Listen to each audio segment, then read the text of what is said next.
je voudrais vous parler aujourd'hui d'un travail relativement récent, donc, qui est de lier à les équations d'Einstein à deux théories, celle du transport optimal et puis aussi la mécanique des fluides et l'équation de l'air. Alors, en fait, lier la mécanique des fluides à la relativité générale, ce n'est pas très orthodoxe, mais néanmoins, il y a pas mal en fait, de littérature, il y a pas mal de gens qui ont regardé ce genre de choses, donc j'ai mis quelques noms. Et il y a même un domaine de recherche qui s'appelle la gravité analogue, où les gens font des relations entre les fluides et la gravité d'Einstein, et du coup, les trous noirs, ça correspond à des zones supersoniques, des choses comme ça, enfin des choses qu'on peut observer dans des rivières, par exemple. Donc on peut faire des trous noirs dans les rivières, si on veut. Alors, il y a aussi, plus récemment, il y a effectivement les gens du transport optimal se sont aussi intéressés à faire le lien. Donc, notamment, il y a des travaux de Robert McCann et puis de Andrea Mondino et puis ses collaborateurs. Et c'est basé sur la définition de la courbe de Ricci qui joue un rôle pour Einstein en termes dits synthétiques. Et ça utilise la théorie du transport optimal, donc c'est la théorie de Sturm et de Lott et Villani qui est utilisée. Alors ce que je vais raconter, a priori, n'a pas de rapport avec ces autres approches, donc c'est censé être original, mais évidemment, je ne suis pas à l'abri d'avoir redécouvert des choses connues. Et si vous avez des informations, n'hésitez pas à me les faire parvenir. Donc, je ne suis pas du tout géomètre, donc je ne veux pas du tout vous embêter avec la géométrie, mais les équations d'Einstein dans le vide. Je vais me limiter aux équations d'Einstein dans le vide. En fait, ça dit qu'on a une métrique de Lorentz, donc qui est sur l'espace-temps, dimension 4, et que la courbure de Ricci, alors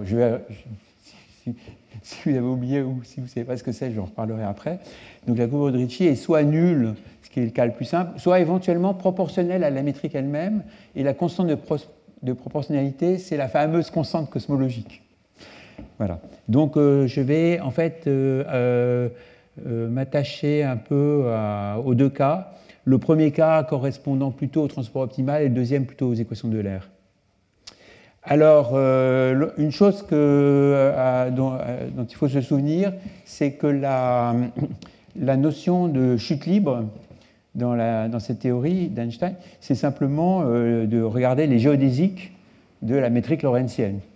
Donc, une façon de définir une géodésique, c'est de regarder des courbes paramétrées par S, un paramètre réel, à valeur dans l'espace-temps.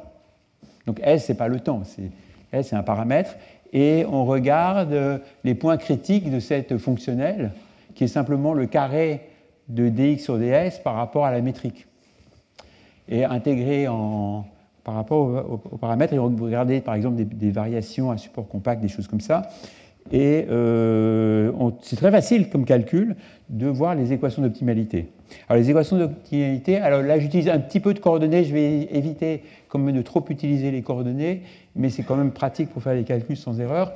Donc si on introduit xi comme étant la dérivée de x par rapport au paramètre s, la dérivée de la position espace-temps par rapport au paramètre s, on s'aperçoit que c'est assez miraculeux que la dérivée de xi, enfin c'est pas très miraculeux, la dérivée de xi par rapport à s est simplement proportionnelle au carré de xi.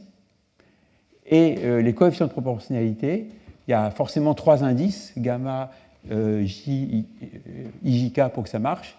Les coefficients de proportionnalité, c'est ce fameux symbole de Christoffel. Mais il n'y a rien de compliqué. Et en plus, en regardant les conditions d'optimalité, on voit tout de suite que ces coefficients gamma découlent directement de G par... c'est une sorte de dérivée logarithmique de G. Vous voyez, il y a G fois gamma plus dg égale 0. Donc en fait, gamma, ce n'est rien d'autre qu'une sorte de dérivée logarithmique de la métrique. Donc ça, c'est vraiment pas compliqué. Donc je vous conseille, si vous avez aimé faire le calcul, c'est très très élémentaire. Alors maintenant, je vais avoir besoin de définir Ricci. Alors, en fait, la méthode de calcul que j'utilise, ça consiste simplement à faire les calculs dans le fibré tangent, c'est-à-dire en prenant comme variable non seulement la variable d'espace-temps, mais des vecteurs tangents à l'espace-temps. Donc, dans mes notations, x, c'est un point de l'espace-temps, R4, et xi, c'est un vecteur tangent dans R4 aussi. Alors, c'est intéressant d'encoder les symboles de Christoffel, qui ont 3 indices, par leur action sur un vecteur tangent, et du coup, on a un truc à 2 indices, qui est donc un champ de matrice. Donc on peut encoder gamma par un champ de matrice que je note grand V. Pourquoi grand V? Parce que ça va avoir un rapport avec la vitesse dans les fluides. Donc grand V a 2 indices, J et K. Et là, je suis très très respectueux des conventions des indices en haut et en bas et de ne pas faire de mélange de ce genre. Là, sinon, on fait des erreurs de calcul. Donc là, je suis très, très précis là-dessus. Donc maintenant, alors qu'est-ce que c'est que la courbure de Riemann? Donc, pour moi, c'est une formule assez abominable à retenir, mais néanmoins, avec ce genre de notation, c'est très facile, c'est extrêmement facile à retenir. Parce que ce champ de matrice VJK, vous pouvez aussi le voir comme une collection de 4 champs de vecteurs, donc indexés de K allant de 0 à 3, dont les composantes sont les VJ. Donc en fait, c'est comme vous aviez 4 champs de vecteurs en dimension 4, côte à côte. Et du coup, Riemann s'écrit très facilement, c'est une sorte de commutateur. On voit l'action, ça ressemble à des sortes de dérivés de Lie. En fait, on voit que l'action de VK sur VJ moins l'action de VJ sur VK. Donc la formule est tellement simple que en fait, c'est celle que j'utilise quand je veux retrouver la formule du tenseur de Riemann. Et il y a le signe que je ne retrouve pas forcément automatiquement, parce qu'évidemment, on peut définir ça au signe près. Et il y a un petit miracle qui est dû au fait que les Christoffel, dans la théorie d'Einstein, ils sont symétriques par rapport aux indices d'en bas. Les indices K et gamma, c'est symétrique. Donc, pour les géomètres, ça veut dire qu'il n'y a pas de torsion. Et ça permet de réécrire cette formule sous forme conservative. Donc ça, j'aime bien, parce que, évidemment, c'est mon domaine un peu d'origine. Donc, on peut écrire ça sous forme, on peut mettre les non-linéarités à l'intérieur des dérivés. Donc, c'est une formule, finalement, très simple, et qui utilise cette symétrie. Maintenant, Ricci est plus simple, a priori, mais en fait, c'est plus compliqué parce qu'il y a une contraction. Donc, Ricci, c'est simplement Riemann où vous avez contracté les indices N et J. Donc, ça permet d'éliminer 2 indices, c'est pas mal. Néanmoins, ça obscurcit un peu l'aspect commutateur de la formule. Donc on a automatiquement, instantanément, une formule pour la courbe de Ricci RKM appliquée à un vecteur tangent, et c'est donné par cette formule. Alors, cette formule est déjà évocatrice un peu de mécanique des fluides, parce que vous voyez que ça ressemble un peu à Burgers. Alors, ça ressemble un peu à Burgers, parce que Burgers, ça serait dTV plus dx de v carré égale 0. Donc, c'est un dictionnaire où, à la place du temps, vous avez l'espace-temps, donc ça fait les termes en dxv que vous voyez, et puis la variable xi remplace l'espace dans Burgers, et vous avez des dérivés de xi appliqués à une sorte de carré un peu tordu de v. Voilà. Donc finalement, c'est une formule très élémentaire, et donc dire que Ricci est égal à 0, c'est simplement dire qu'on a cette espèce de super équation de Burgers qui est satisfaite par V. Alors, et dans le cas avec constante cosmologique, il y a un second membre, c'est à peine plus compliqué. Maintenant, deuxième chose, maintenant je vais commencer à utiliser des notations plus dans le style mécanique des milieux continus.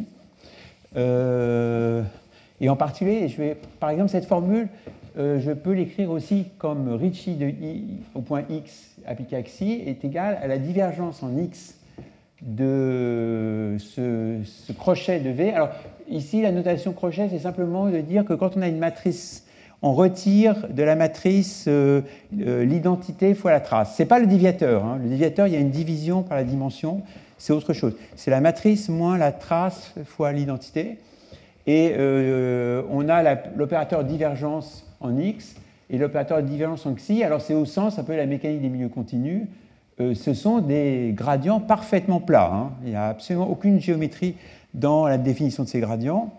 Et la notation, par exemple, divergence X d'une matrice M, bah, c'est simplement les dxj de mjk avec la sommation implicite dans les indices répétés.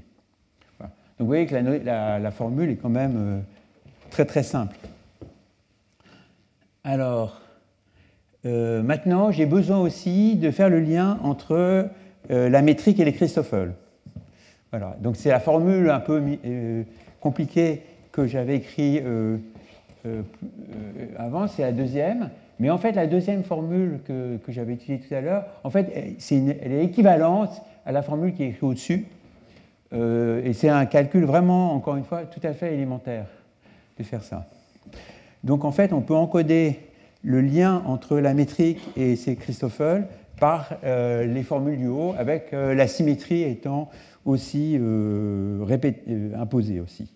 Alors ça s'écrit aussi très facilement, sous forme un peu style mécanique diminuée continue, si on introduit un potentiel phi, une fonction scalaire, qui est définie en x xi, et qui est simplement la somme de la moitié de la forme quadratique associée à g, donc ça c'est un objet assez naturel, plus, pour une raison un peu mystérieuse, le log du déterminant de la métrique. Parce que la métrique, c'est un champ de matrice, donc le déterminant est bien défini, et on utilise ceci. Et alors, on a une équation du style dxj de phi, la dérivée le gradient de phi par rapport à la variable x est équilibré par deux termes. Donc il y a un terme qui est de type qui ressemble à une convection, donc c'est v mj dxi m, et puis un terme qui est une sorte de divergence. Et en fait, en notation compacte, ça s'écrit en fait assez simplement comme gradient x phi plus v grad xi phi plus divergence xi v. Et puis la symétrie se traduit par le fait que le rotationnel, alors quand je dis rotationnel, c'est simplement que les dérivés de v ij par rapport à k en xik est égal à la dérivée de vjk par rapport à xj. Ok, donc c'est une écriture très compacte. Et encore une fois, ici, dans les notations, ces gradients ne sont pas du tout n'ont rien de géométrique, ça n'a rien à voir avec la métrique, ce sont des gradients de l'espace euclidien en x xi. Donc, finalement, avec ces écritures, on a une sorte de transcription, un encodage du système d'Einstein en dimension 4 sous forme alors d'un système qui est assez simple en dimension 8. Donc, on a doublé les variables en dimension 8. Donc, c'est peut-être pas génial du point de vue numérique, mais la structure est assez simple. Alors, j'ai rappelé les notations. Donc, là, c'est vraiment la répétition des équations que j'ai obtenues. La première vous dit... Alors, il y a une petite variante, c'est que la première vous dit que Ricci est proportionnel à G, et le coefficient de proportionnalité, c'est lambda. Donc, c'est ça la constante cosmologique, qui est en bleu. D'accord ? Donc, ça exprime que Ricci est proportionnel à la métrique. Et la deuxième, c'est la relation de compatibilité entre la métrique et les Christoffel, qui est donnée par cette équation scalaire portant sur la variable phi. Alors déjà, je pense que vous me voyez venir quand même, c'est assez... Alors, voilà, le principe. Qu'est-ce qu'on a fait jusqu'à maintenant? En fait, on a réécrit les équations d'Einstein et en fait, on les a réécrits dans un cas très particulier. C'est-à-dire que ça correspond, l'équation d'Einstein finalement correspond aux solutions particulières de ce grand système en dimension 8 quand les inconnus V et Phi ont une structure très particulière qui est linéaire quadratique en Xi. Donc en fait, c'est comme si on décrivait les solutions de l'équation d'Einstein comme des solutions très particulières, linéaires pour V, c'est-à-dire que ça dépend linéairement de Xi, et quadratique pour Phi, d'une grosse équation dont on ne sait pas a priori trop quoi faire pour le moment. Donc c'est ça l'idée de base. Alors évidemment, c'est un jeu très dangereux parce qu'en fait, vous avez une espèce d'extension, mais il se pourrait très bien qu'il y ait des tas d'équations différentes qui fassent la même chose. Donc il y a un problème d'unicité de l'écriture de l'équation qui est problématique. Alors, un des arguments principaux que je mets en en jeu, c'est effectivement un argument qui est un peu discutable de similarité avec un modèle plus simple connu. Et ce modèle, eh bien, encore une fois, je suis très content de retrouver les équations de Euler, puisque, comme je le dis souvent, les équations de Euler, c'est probablement les premières EDP multidimensionnelles d'évolution jamais écrites dans l'histoire, et aussi, d'une certaine façon, la première théorie des champs en physique. Donc, je réécris les équations de Euler telles qu'elles étaient écrites par Euler, donc avec le couplage de l'équation de conservation de la masse, avec le champ de densité ρ et le champ de vitesse v, et puis la conservation du moment, avec la pression qui, dans le modèle de l'air, ne dépend que de la densité. Il n'y a pas de thermodynamique à l'époque. Donc la pression est simplement une fonction de ρ, et il n'y a pas d'équation d'énergie. Donc ça, c'est vraiment ce qu'a écrit Euler à l'époque.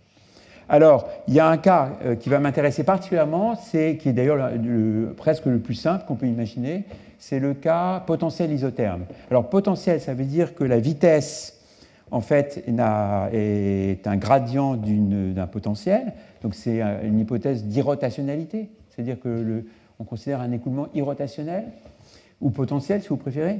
Et l'autre hypothèse, c'est que la pression, que le gaz est isotherme, et en absence d'équation d'énergie, ça veut simplement dire que la pression est une fonction linéaire de la densité, et proportionnelle à la densité. Et évidemment, le coefficient de proportionnalité est une constante, c'est le carré de la vitesse du son. Donc ça décrit un fluide, un gaz, où la vitesse du son est constante. Et alors, j'ai utilisé la lettre C, ce qui est un peu discutable, parce que ce n'est pas la vitesse de la lumière, hein, bien sûr. C'est juste la vitesse du son qui est constante dans ce modèle. Et il y a une transformation, bien sûr, classique. Comme c'est potentiel, on peut intégrer l'équation de l'air une fois et trouver une équation pour le potentiel. Donc c'est une équation d'Hamilton-Jacobi. Enfin, c'est ce que les mécaniciens appellent l'équation de Bernoulli. En fait, on a Hamilton-Jacobi avec un forçage qui est donné par le logarithme de la densité, dans le cas isotherme. Et puis on garde l'équation de continuité en ayant simplement remplacé le champ de vitesse v par sa valeur, donc par gradient θ. OK. Et une transformation qu'on peut encore faire, c'est un peu revenir en arrière, c'est que maintenant je redérive l'équation de θ, et ça me donne une structure un peu plus simple que l'équation de l'air originelle, parce que c'est une sorte d'équation de Burgers multidimensionnelle. On a dTv plus gradient de v carré sur 2, et puis C2 grade phi, où j'ai introduit le phi comme le logarithme de la densité. Et maintenant, il me reste à réécrire l'équation de continuité en termes du logarithme de la densité, donc ça c'est un calcul très classique. Ça dit simplement que phi est advecté par v, avec un terme source qui est simplement la divergence de V. Voilà, donc ça c'est la réécriture possible du modèle Euler isotherme potentiel avec toutes ces simplifications. Et alors là, bon, je pense que vous avez compris où je voulais en venir, parce que là, la ressemblance est vraiment très forte entre les deux équations. Donc si je réécris ce système 8-dimensionnel, en fait, c'est pratiquement la même chose. Alors il y a quand même des différences. D'abord, on a. Alors, il y a tout un dictionnaire, qui est d'ailleurs en dessous. La différence la plus principale, à mes yeux, c'est que pour les matrices V, il faut faire cette opération de retirer cette partie diagonale, on ne voit pas du tout l'équivalent dans le cas de l'air, mais sinon, pratiquement tout est pareil. Simplement, au lieu d'avoir l'espace-temps dans Euler avec t et x, là, on a l'espace-temps et son vecteur tangent dans l'espace R8. Au lieu donc d'avoir la dérivée en temps, on a le gradient en x pour Einstein. Au lieu du gradient xi, v, au lieu d'être un champ de vecteur, est un champ de matrice. Et phi est toujours un potentiel. Et ce qui jouait le rôle du carré de la vitesse du son dans la théorie de l'air, c'est moins la constante cosmologique. Mais sinon, c'est presque la même chose. Alors, ça donne déjà confiance sur le fait que c'est probablement une bonne extension, ces équations. Alors, je ne sais pas, il y a peut-être des questions à ce niveau-là, mais... donc, encore une fois, dans ces notations, je vous rappelle qu'il s'agit vraiment d'opérateurs gradient et gradient xi au sens le plus banal qui soit. Hein. C'est pas du tout... Il n'y a pas d'écriture géométrique dans ces équations. OK. Donc, alors, il y a une remarque que je trouve assez amusante. C'est un truc bien connu en mécanique des fluides, c'est qu'en fait, on peut s'amuser à chercher des solutions particulières, et en particulier des champs de vitesse qui sont linéaires. Donc, dans certains domaines de géophysique, souvent on appelle ça des coulements zonaux. Donc, au fait, où les champs de vitesse ils dépendent linéairement de la densité, de la position.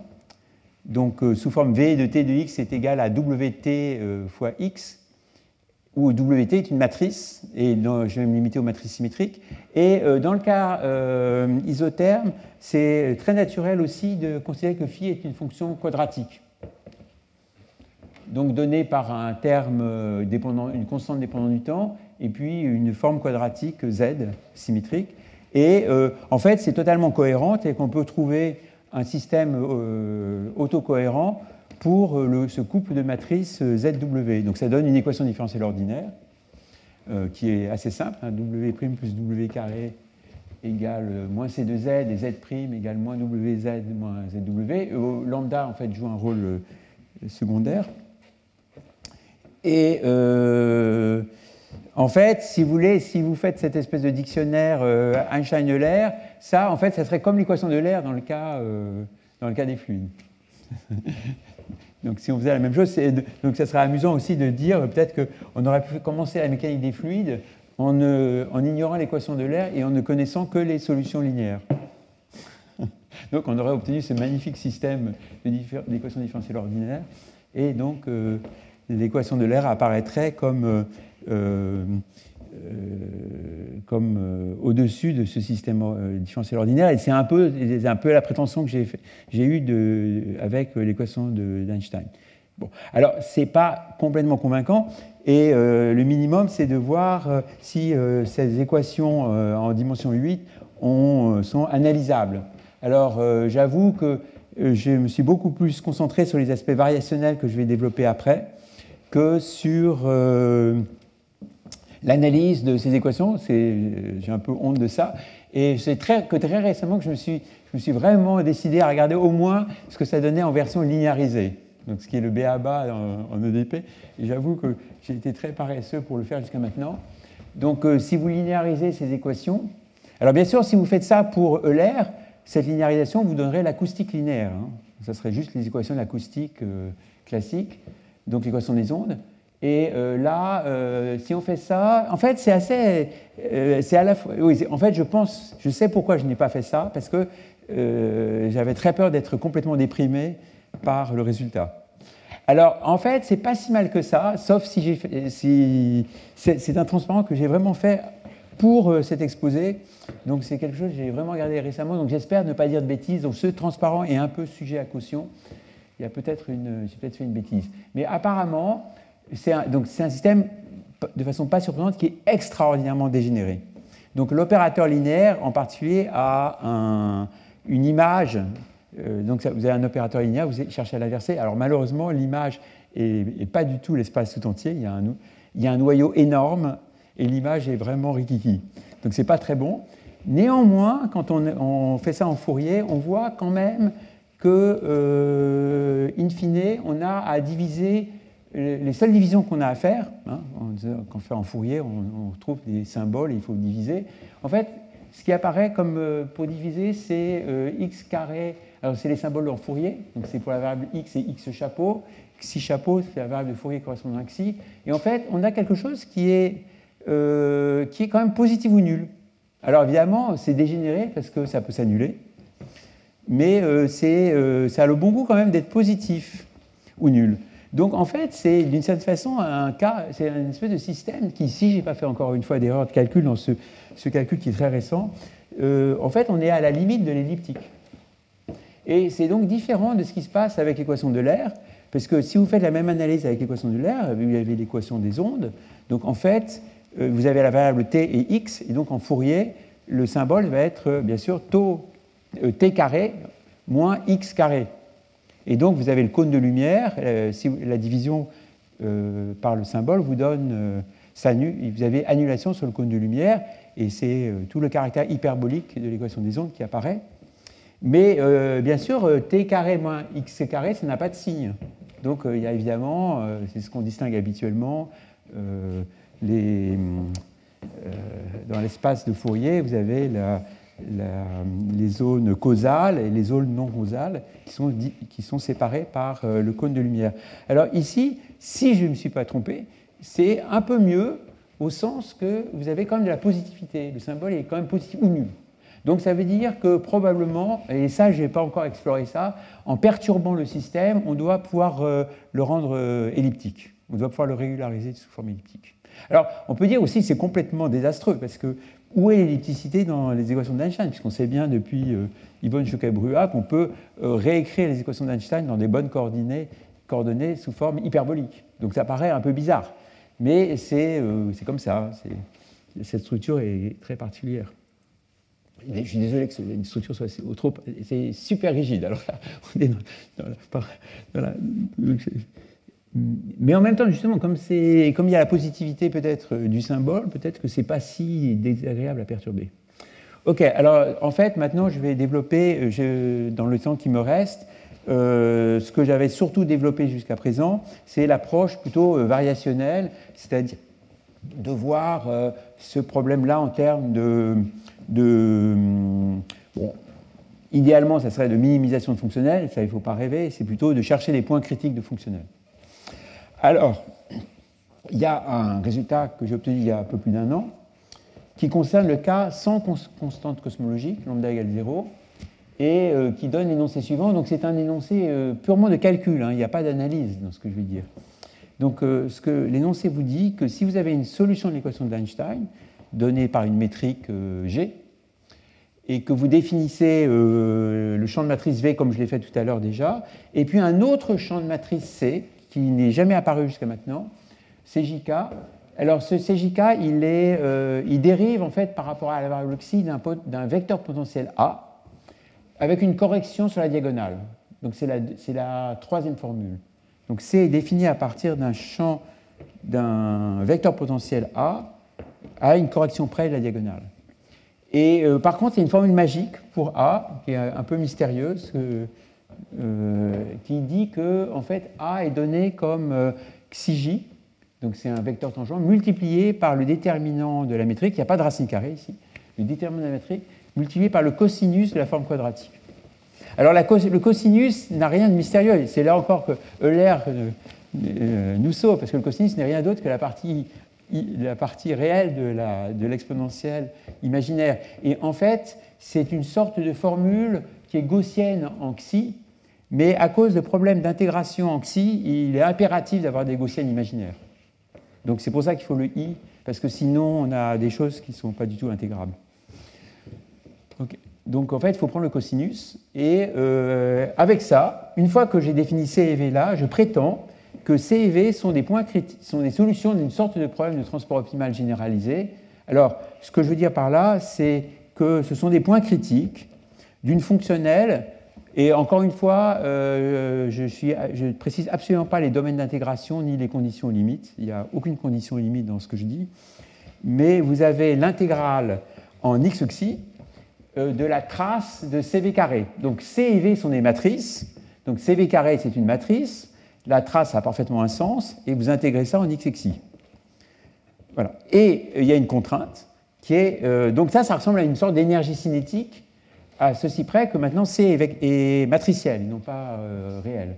Et il y a une contrainte de type équation de continuité, mais encore une fois, ici le temps est remplacé par x, et ça vous dit que la divergence de C par rapport à x est équilibrée par la divergence de CV plus VC, donc il y a une symétrisation par rapport à xi. Et d'autre part, je garde aussi le fait que cette espèce de rotationnel, normalement il y a un xi ici, il a été oublié. Ici il y a un xi. Voilà. Et puis il y a une condition un peu plus sordide, mais qui est linéaire à coefficient constant, en fait, qui ne fait qu'exprimer que C dérive d'un potentiel au sens de la formule de la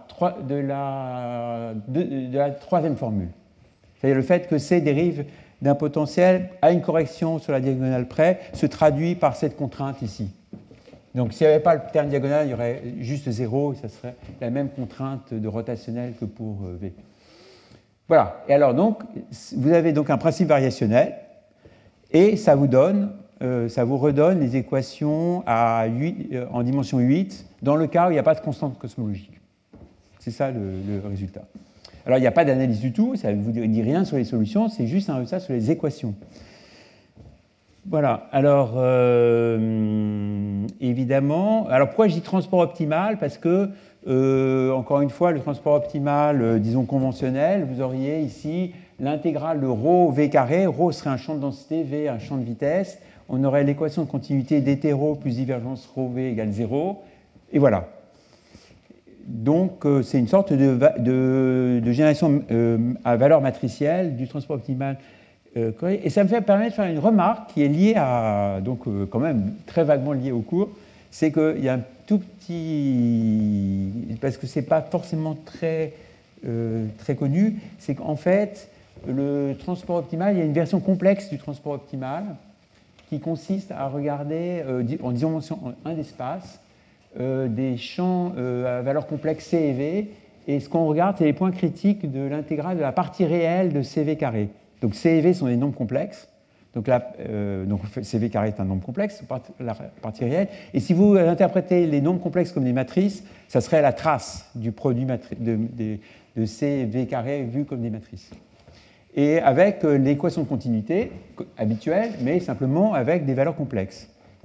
Et en fait, ça intervient, ça donne lieu comme équation d'optimalité, alors ça c'est vraiment évident et très facile à voir, à l'équation de Burgers complexe, donc, où V est la valeur complexe. Et en réalité, ce problème, qui est donc a priori non convexe, à cause de la partie réelle de CV carré, on ne voit pas du tout où est la convexité, néanmoins, par une transformation assez simple, on peut se ramener à un problème de minimisation convexe. Et ça, je me fais référence à un article d'Alice Guillonnet dont on va bientôt fêter le 20e anniversaire, de l'article, bien sûr.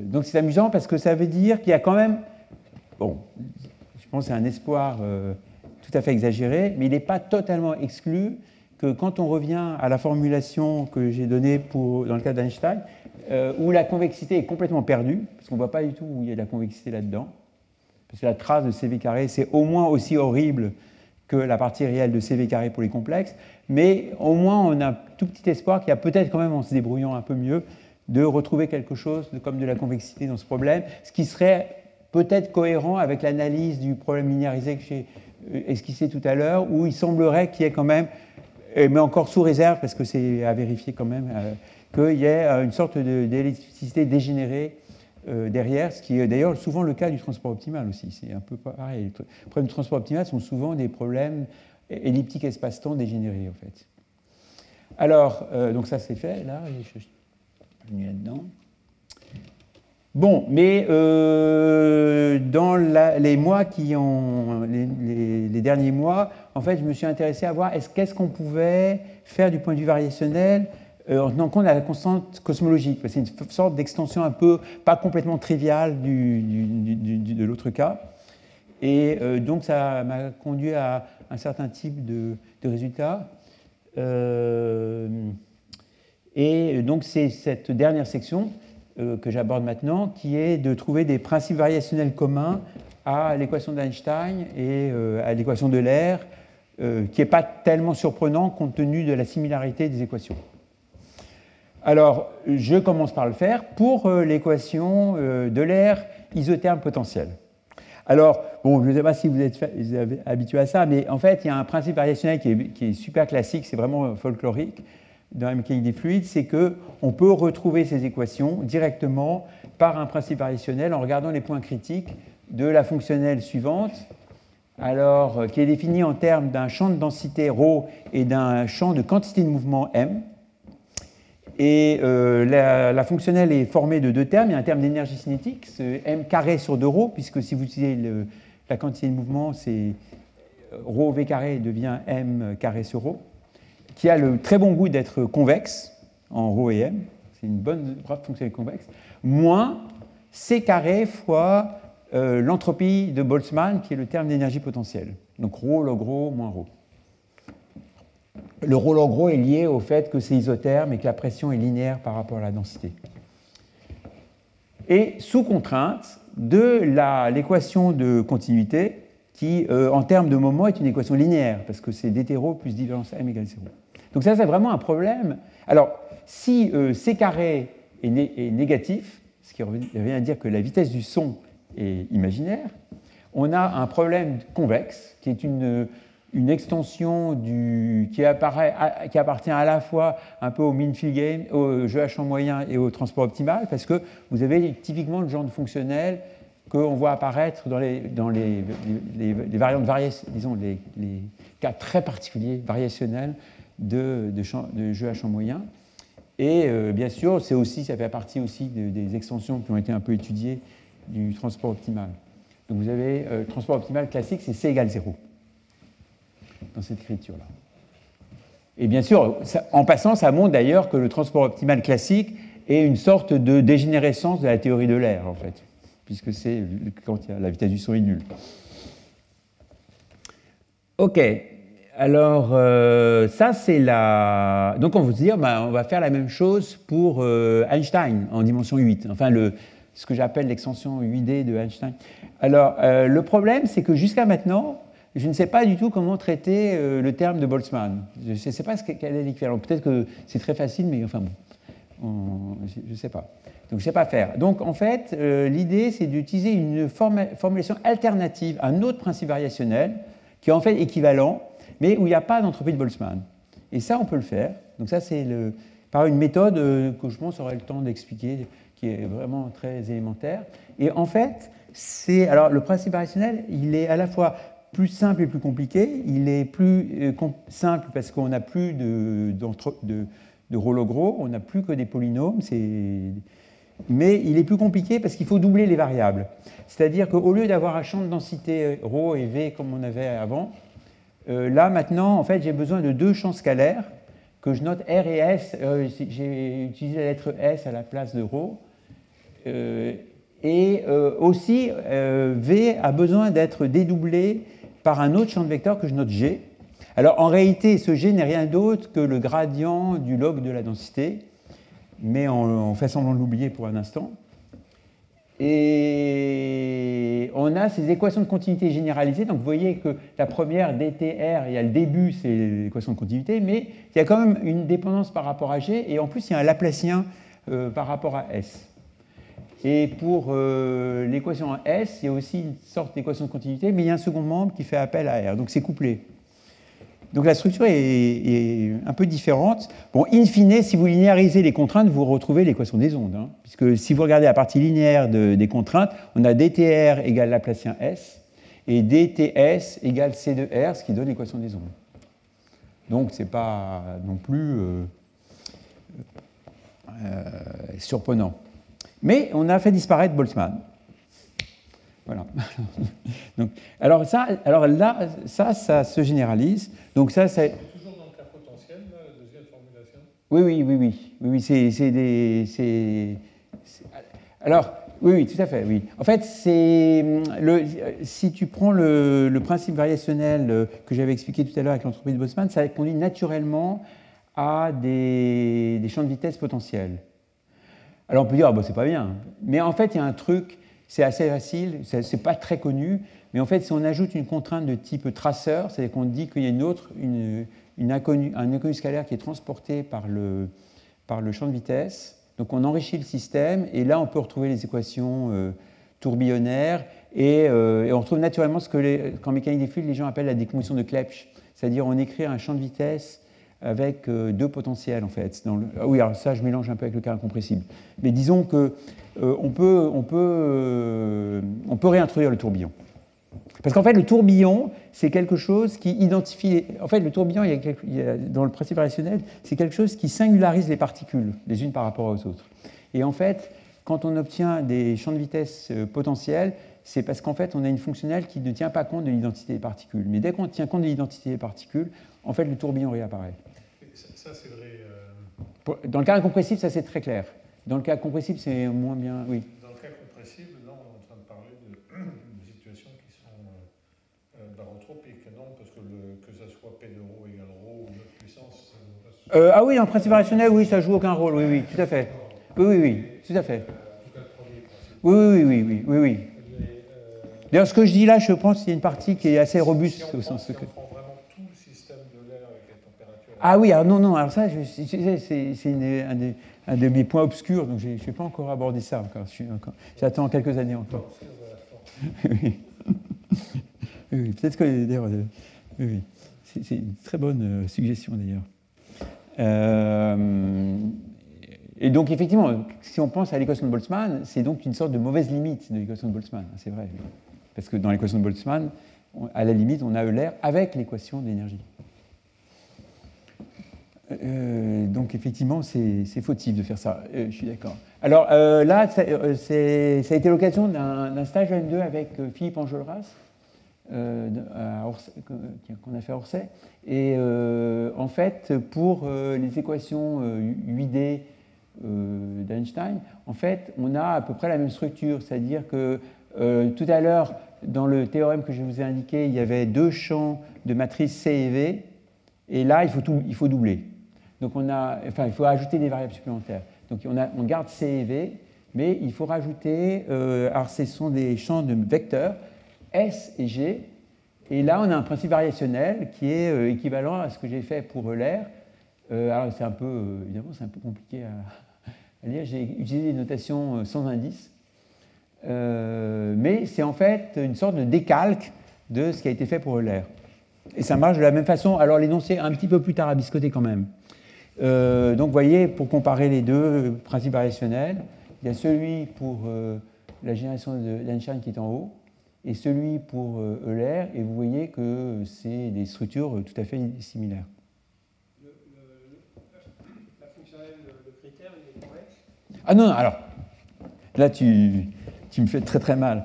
Évidemment, dans ce truc-là, on est horriblement malheureux du point de vue de la convexité, parce que en fait, on est obligé d'utiliser. Tu vois, même au niveau Euler, c'est embêtant, parce que bien sûr, RV carré sur 2 est convexe en RRV, mais on est beaucoup plus embêté par les termes type SVG, SG et SV. On ne peut pas mettre ça a priori. Je ne vois pas très bien comment on peut rétablir la convexité avec cette formulation. Donc ça, c'est pas très bien, parce que déjà dans le cas fluide, on a perdu cette convexité. Évidemment, c'est encore pire dans le cas Einstein.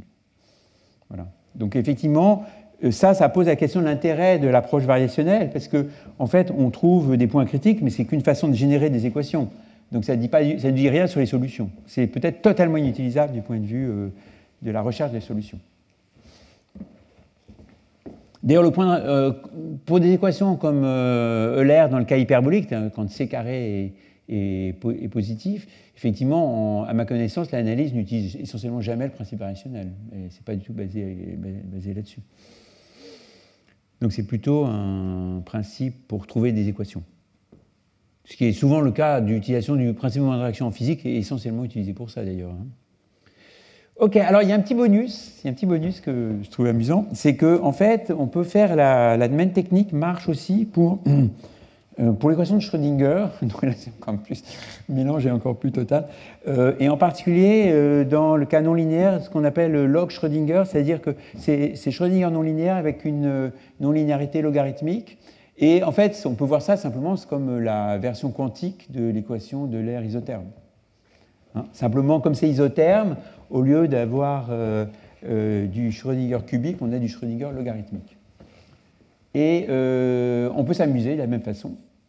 Et on peut trouver un principe variationnel qui est tout à fait du même genre que les deux autres précédents, à ceci près que par rapport à Euler, on a des termes supplémentaires qui sont dus, bien sûr, à la constante de Planck. Je note H, il n'y a pas la barre, parce que je ne sais pas comment on note le H bar en tech. Je n'ai pas encore étudié ça. Donc,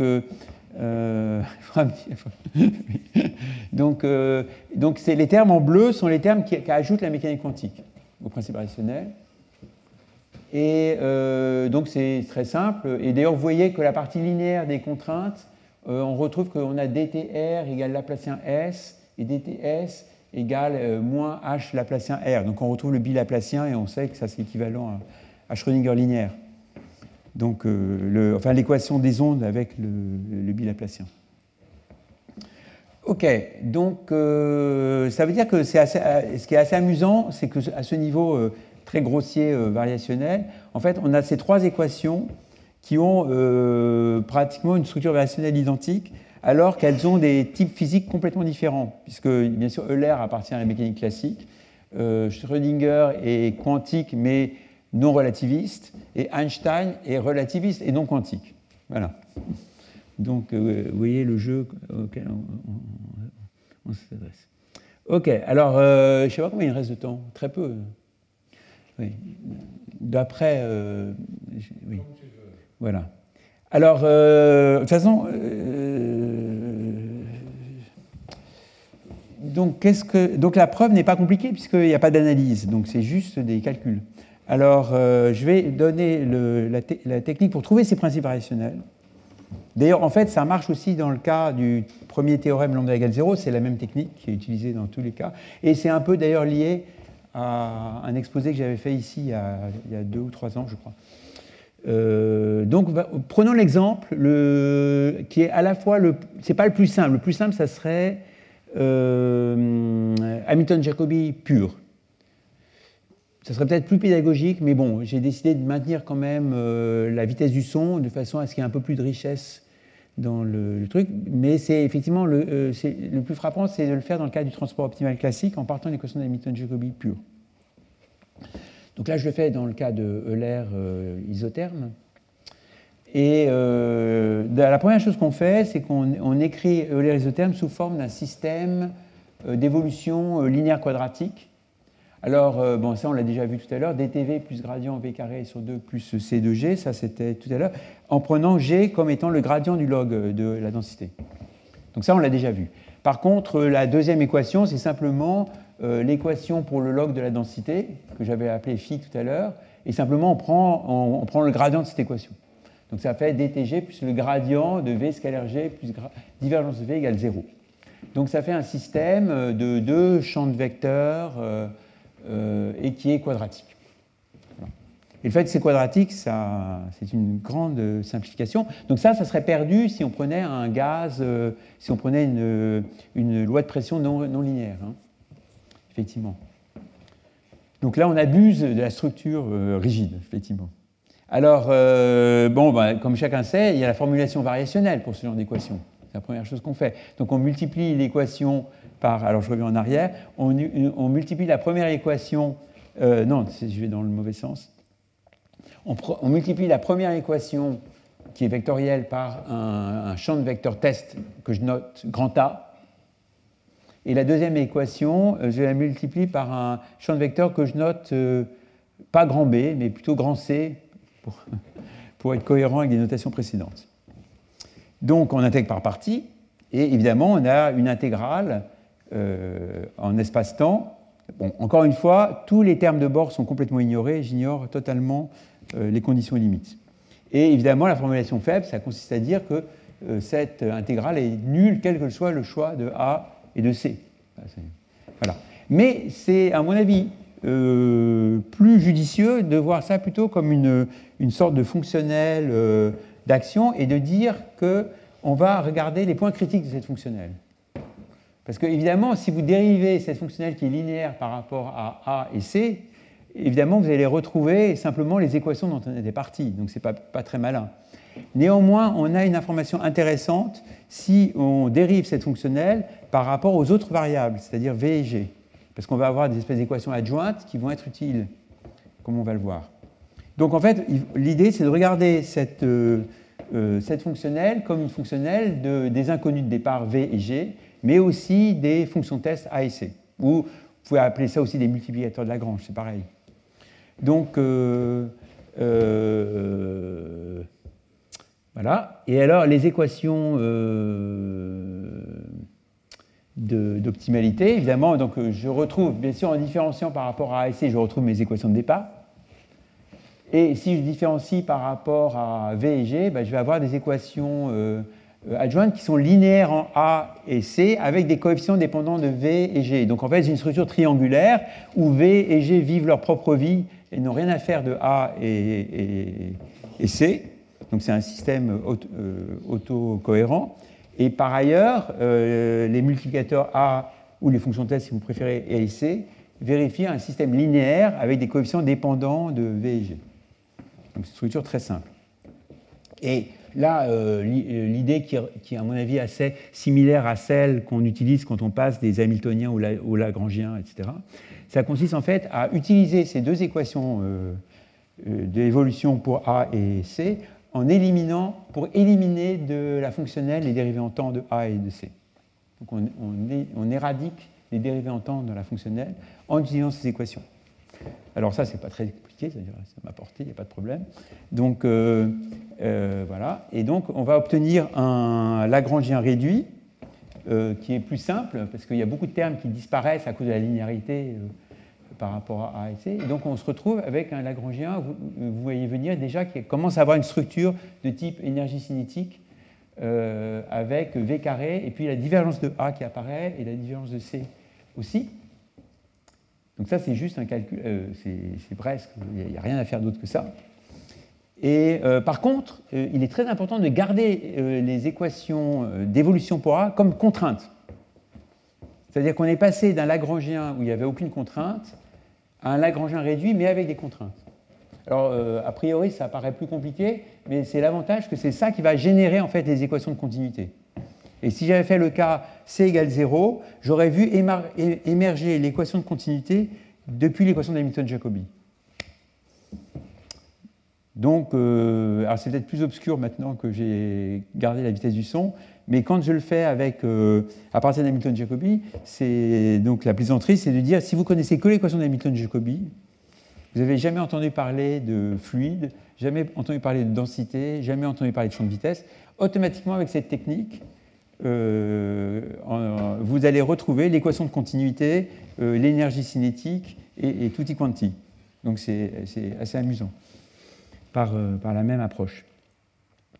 Donc évidemment, ça donne l'intuition, cette écriture précédente donne envie d'introduire R comme la divergence de A et S comme la divergence de C.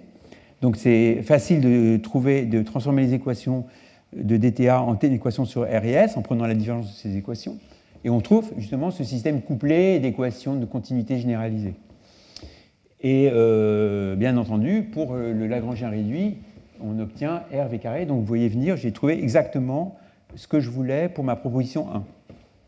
C'est-à-dire que, et là il faut vérifier quand même, il faut vérifier que ça marche, que en fait si on regarde les points critiques de cette fonctionnelle sous les contraintes d'évolution de R et S, on retrouve bien l'équation Euler isotherme. Donc c'est bien équivalent au principe plus connu où on aurait utilisé l'entropie de Boltzmann et par contre on aurait fait l'économie, ça serait plus économique, on aurait moins de variables et en plus on aurait de meilleures probabilités de convexité que maintenant. Voilà, donc c'est ça, c'est ce que je viens de dire. Alors là, je vous épargne la vérification, ça c'est complètement sans intérêt. Et en fait, la même technique marche pour... Alors pour Schrödinger, c'est très facile, c'est pratiquement identique. Pour Einstein, c'est un peu plus tordu. Donc on a quand même vu c'est un peu plus sale dans le cas Einstein, mais en tout cas, pour log Schrödinger, par exemple, ça marche tout à fait de la même façon. Et sur ce, je pense que je vous remercie pour votre attention et puis je vous souhaite une bonne année.